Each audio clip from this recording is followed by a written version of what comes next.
divider together. You got your binder, okay?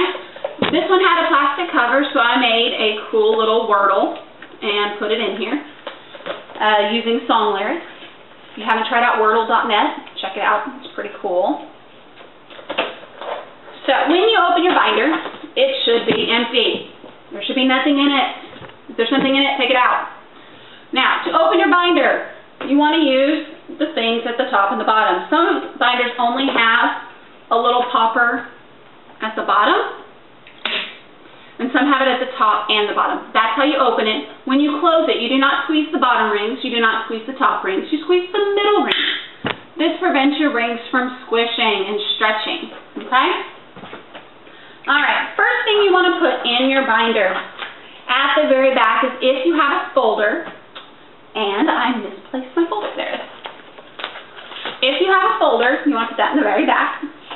The nice thing about doing that, especially if it's a plastic folder, is when you go to close your binder or turn your pages, it helps you lift all the pages back up. And the next thing you want to put in is notebook paper. Now, it is not required for you to put the entire package of notebook paper in your binder. You're not going to use that much in a day. You're not going to use that much in a week, okay? Just put a little bit in there, you know. I always say a good pinch, okay? A good pinch of paper. Put that in your binder. You do not put notebook paper behind every divider, okay?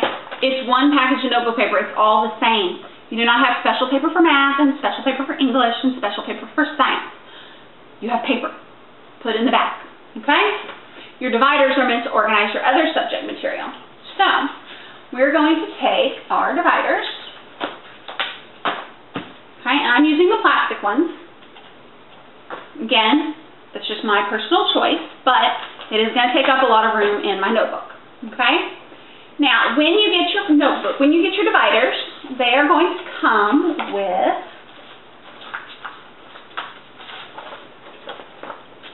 a packet of tabs. Those little plastic things on the end are called tabs.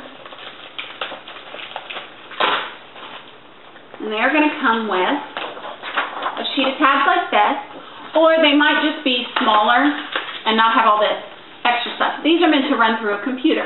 You don't have to. You might get really lucky and get the ones that are pre-printed with like math, science, English, history, reading. Awesome. When you're writing on your tabs,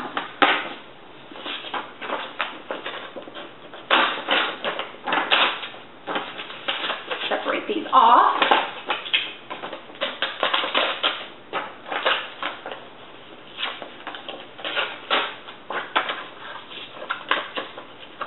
Alright, your tabs are meant to be double-sided, okay?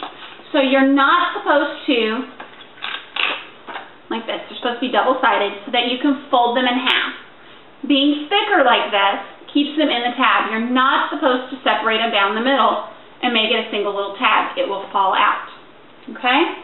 Now, before you start writing on your tabs, I suggest you take a piece of scratch paper, write down the names of your classes, make sure you spelled it right, check with your teacher, and then write them on there, okay? You want to have a tab for ELAR, English Language Arts, Math, Science, History or Social Studies, Spanish if you're in dual language, and then if you're any other classes, let's see, it's 1, 2, 3, 4, 5, 6, 7 periods.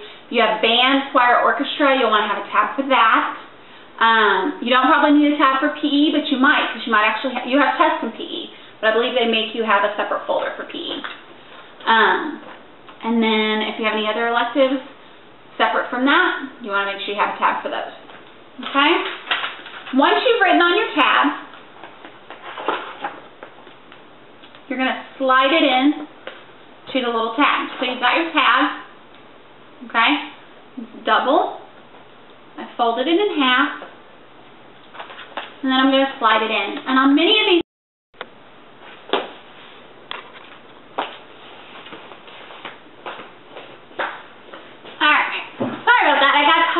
so this is part 2. I'm not sure where I got cut off, so I'm going to back up a little bit. After my dividers, I put in my spiral, and then I put in my zipper pouch. And then I close my binder, and I noticed that it's not bulging open. That's a good thing, okay? Your binder is not a place for every workbook, library book, textbook, spiral notebook. It is not a place to put your math interactive notebook, your science notebook, your history notebook in. Those go separate, okay? So you have your binder, which has got your planner and all your notes and papers and your zipper pouch. When you're going to class, if you have a separate math notebook, a separate science notebook, maybe you don't carry your pencil pouch in your binder, you carry it separately, and then you have a textbook, you're going to carry a pile like this, okay? That's okay, all right? Same with if you have a zipper binder. You're not going to shove your textbooks and all that. It'll cause the strap to break, all right?